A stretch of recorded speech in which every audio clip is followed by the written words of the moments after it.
नमस्कार बंधुओं, जय श्री राम, जय माता दी। सर्वप्रथम शारदीय नवरात्र की आप सभी को बहुत बहुत हार्दिक शुभकामनाएं। बंधुओं, जैसा आप सबको मालूम है कि 22 सितंबर 2025 से ये शारदीय नवरात्र प्रारंभ हुआ है। ये पावन काल चल रहा है। शारदीय नवरात्र शक्ति जागरण का काल है। इसमें अपनी शक्ति, अपनी ऊर्जा, अपनी स्फूर्ति को बढ़ाने का काल है। पराम्बा भगवती की आराधना करके हम अपने पुण्यों का अर्जन करते हैं, अपने आप को ऊर्जान्वित करते हैं। व्रत के माध्यम से अपने तन, मन और धन आदि का दान करके, अपने धन को शुद्ध करके, अपने अंतःकरण को पवित्र करने का ये पावन काल है। पराम्बा भगवती की असीम अनुकंपा प्राप्त करने का काल है। अपनी मनोकामनाओं को पराम्बा के सम्मुख रखकर उसकी विनती करने का काल है। तो इसमें बहुत से लोग इस भ्रम में हैं कि इस बार नवरात्र 10 दिन का हो गया, तो अष्टमी की तिथि कब पड़ेगी, नवमी की तिथि कब पड़ेगी, हवन कब किया जाए, इत्यादि अनेक प्रश्न लोगों के मन में विचारणीय हैं। कोई कुछ बता रहा है, कोई कुछ बता रहा है। इस प्रकार से लोग दुविधा की स्थिति में बने हुए हैं। तो इसी चीज़ को लेकर के हम आपके सम्मुख उपस्थित हैं। और जैसा कि पंचांग के अनुसार ऐसा देखा गया कि चतुर्थी तिथि 2 दिन पड़ी, जिसके कारण यह नवरात्र 9 से 10 दिन का हो गया। तो अब इसमें सबसे बड़ा प्रश्न है कि दुर्गा अष्टमी कब है, और जो लोग अष्टमी का व्रत करते हैं वो अष्टमी का व्रत कब रहें, जो लोग नवरात्र व्रत करते हैं वो नवमी अंतिम व्रत कब रहें, हवन कब करें, इत्यादि बातें हैं। तो पंचांग के अनुसार 29 सितंबर सोमवार को 12:16 पर दोपहर में अष्टमी लग जाएगी, और 30 सितंबर मंगलवार को दिन में दोपहर 1:45 तक अष्टमी है। तो उदयातिथि के अनुसार हमारे यहाँ व्रत का विधान है। अधिकतम व्रत उदयातिथि के अनुसार रहे जाते हैं। अष्टमी भी उसी में से एक है। तो अष्टमी व्रत जिनको रहना है, जिनको केवल फर्स्ट और लास्ट जो रहते हैं, जो प्रथम दिवस प्रतिपदा और अंतिम व्रत अष्टमी रहते हैं, उनके लिए अष्टमी 30 सितंबर मंगलवार को होगी। और 30 सितंबर को दुर्गा अष्टमी का व्रत रहना चाहिए। दुर्गा अष्टमी के दिन महागौरी की पूजा की जाती है। ऐसा कहा गया है, प्रथम शैलपुत्री च, द्वितीयम ब्रह्मचारिणी, तृतीयम चंद्रघंटेति कूष्मांडेति, चतुर्थकम पंचमम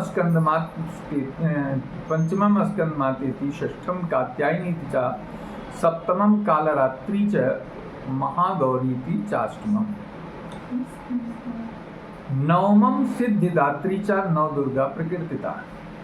और नवमी को माँ सिद्धिदात्री की पूजा होती है। इन नवरात्र के 9 दिनों में, अलग अलग दिनों में माँ के अलग अलग 9 स्वरूपों का पूजन किया जाता है। तो अष्टमी को महागौरी की पूजा होती है, नवमी को माँ सिद्धिदात्री की पूजा होती है। माँ सिद्धिदात्री समस्त मनोकामनाओं को, सिद्धियों को देने वाली हैं, पूर्ण करने वाली हैं। महागौरी की पूजा से समस्त प्रकार के मांगलिक, पुण्य, अर्जित होते हैं। कुंवारी कन्याओं के लिए महागौरी का व्रत बहुत ही अधिक लाभप्रद होता है।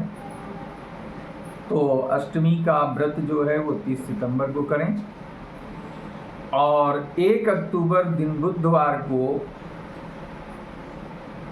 नवमी दिन में 2:35 तक रहेगी, अर्थात 30 सितंबर को नवमी 1:45 पर मध्याह्न में लग जाएगी और 1 अक्टूबर को 2:35 तक नवमी रहेगी। ठीक है, इसके बाद दशमी लग जाएगी, जो अगले दिन तक दशमी रहेगी और उसमें भी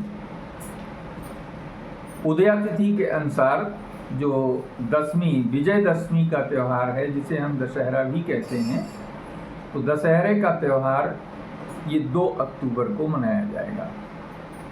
जैसा कि हम जानते हैं कि दशहरे का त्यौहार हमारे यहाँ बहुत ही उत्साह के साथ, बड़े ही मनोयोग के साथ, बड़े ही उल्लास के साथ मनाया जाता है। तो 2 तारीख को विजयदशमी है, 2 तारीख को दशहरा है, दशहरे का पर्व मनाया जाएगा। तो इसमें जरा भी संशय नहीं होना चाहिए। जो लोग अष्टमी व्रत रहते हैं वो अष्टमी को शाम को भी हवन करा सकते हैं और नवमी को सुबह हवन करा करके पारण कर सकते हैं। जो लोग नवरात्र व्रत पूरे 9 दिन तक रहते हैं वो अष्टमी में हवन कराएं, अति उत्तम होगा। अष्टमी में नहीं करा पाते हैं तो नवमी को हवन, दुर्गा हवन कराना चाहिए। और कन्या पूजन भी आप अष्टमी को भी कर सकते हैं, नवमी को भी कन्या का पूजन कर सकते हैं, कन्या खिला सकते हैं। और जो नवरात्र व्रत हैं, 9 दिन का व्रत हैं, उनके लिए पारण नवमी को करना चाहिए। शास्त्र में ऐसा नियम है कि दशमी लगने से पहले पारण संपन्न कर लेना चाहिए। तो पारण का दिन जो है वो अष्टमी रहने वालों के लिए भी पारण नवमी को है और 9 दिन का व्रत रहने वालों के लिए भी जो पारण का है वो नवमी में दशमी से पूर्व करना चाहिए। ठीक है, और इस प्रकार से जो विसर्जन का समय है, जो 9 दिन का व्रत रहते हैं, नवमी तक पूजन करते हैं, कलश स्थापन करते हैं, वो नवमी को हवन कराने के बाद, माँ का भोग लगाने के बाद उनको श्रृंगार तो अष्टमी को ही चढ़ाया जाता है, महागौरी को चढ़ाया जाता है। अष्टमी को ही श्रृंगार चढ़ा देना चाहिए, अष्टमी को ही सुहाग ले लेना चाहिए और नवमी को दुर्गा हवन संपन्न करके कन्या पूजन करा करके और इसके बाद माँ देवी का और कलश का विसर्जन कर देना चाहिए। और जो मूर्तियाँ स्थापित करते हैं वो नवमी तक पूजन कराने के बाद दशमी को सुबह माँ का पूजन करके, क्षमा याचना करके और तदुपरांत उनका विसर्जन करके और उसके बाद तब मूर्तियों का विसर्जन करना चाहिए। ठीक है, तो ऐसा शास्त्रीय विधान है, इसी के अनुसार आपको जानना चाहिए। और इसी के अनुसार, क्योंकि जो शास्त्र कहते हैं वही सत्य है और उसी का अनुसरण करना हम सभी सनातन धर्मियों का कर्तव्य बनता है। तो इधर उधर की बातों में ना पड़ करके शास्त्र सम्मत जो चीज़ें हैं उसी के अनुकूल चलना चाहिए। उसी के अनुकूल चलने से वांछित फल प्राप्त होते हैं, अभीष्ट फल प्राप्त होते हैं। तो अभीष्ट फल ही लेने के लिए हम लोगों ने अनुष्ठान किया है, व्रत किया है, पूजन कर रहे हैं। तो उसका आप संपूर्ण लाभ प्राप्त करने के लिए इन्हीं के अनुसार अपने कार्य को संपन्न करना चाहिए। ठीक है, तो इसी के साथ हम इस वीडियो को कंप्लीट करते हैं। और जो लोग इस वीडियो को देख रहे हैं, पसंद आए तो इसको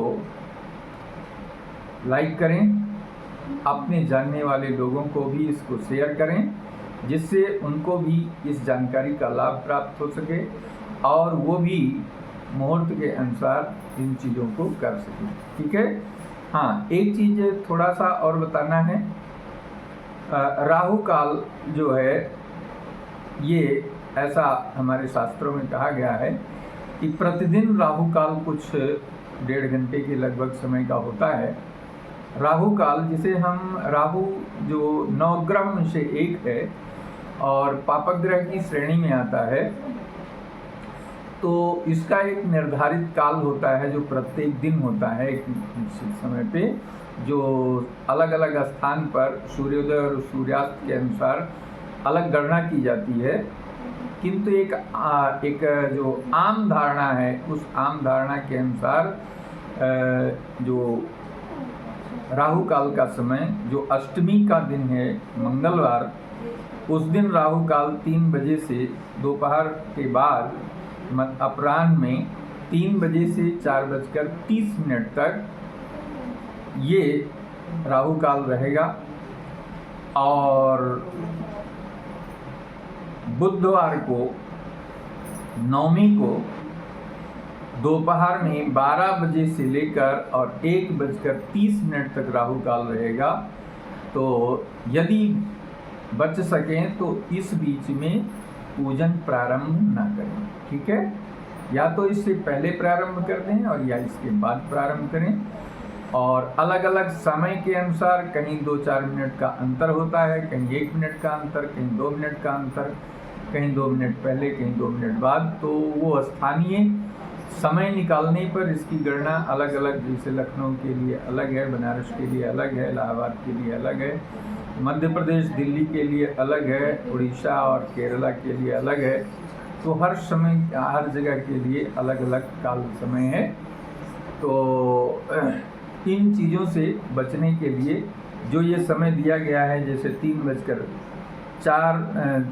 बजे से 4:30 तक मंगलवार को राहु काल है, तो इस समय से बचने के लिए आप 10 मिनट इसको एडवांस में, माने 3 बजे का मतलब 2:50 से पहले कोई काम शुरू करिए, या फिर 4:30 है तो इसको 4:40 के बाद आप कार्य शुरू करिए। तो इस प्रकार से लेकर के आपके अंदर जो स्थानिक जो समय का अंतर है वो भी आपके लिए समाप्त हो जाएगा। तो इस प्रकार राहु काल में अपने पूजन हवन करने से बचें तो अच्छा रहेगा। और ये चीज़ थोड़ा सा ध्यान में रखने की आवश्यकता है। बाकी वैसे तो नियम ये है कि अगर आप रोज़ कर रहे हैं, निरंतर कर रहे हैं, तो उसमें ऐसे विशेष ज़रूरत नहीं होती है। बहुत अगर ध्यान देना है तो रविवार, मंगलवार और गुरुवार को विशेष रूप से इसका प्रभाव रहता है, अन्य दिनों में कम रहता है। लेकिन फिर भी इन कालों को अगर आप इन राहु काल के समय को बचाकर चलते हैं तो अति उत्तम ही रहेगा। ठीक है, तो पहले से प्लान वे में अपना कार्य करें और इसी के साथ आप यथोचित समय पर व्रत रखें, यथोचित समय पर हवन करें, यथोचित समय पर कन्या पूजन, कन्या जो है भोजन कराएं और इससे पराम्बा भगवती की, माँ दुर्गा की असीम अनुकंपा प्राप्त करें, उनके अनुग्रह को प्राप्त करने, जिससे आप सभी स्वास्थ्य लाभ, सुख, समृद्धि, ऐश्वर्य की प्राप्ति करें और अपने जीवन में निरंतर उन्नति प्रगति करते हुए शुभमति के साथ समाज में एक अच्छे गौरव को स्थापित करें, एक अच्छा सम्मान प्रसिद्धि प्राप्त करें। इसी की कामना के साथ इस वीडियो को हम बंद करते हैं। और जो लोग इस चैनल को अभी तक सब्सक्राइब नहीं किए हैं वो चैनल को सब्सक्राइब कर लें और सब्सक्राइब करके बेल आइकन दबा दें, जिससे जो लाभकारी वीडियो आपके लिए अपलोड किया जाए उसकी जानकारी आपको मिल जाए और आप इसका लाभ प्राप्त कर सकें। जय माता दी।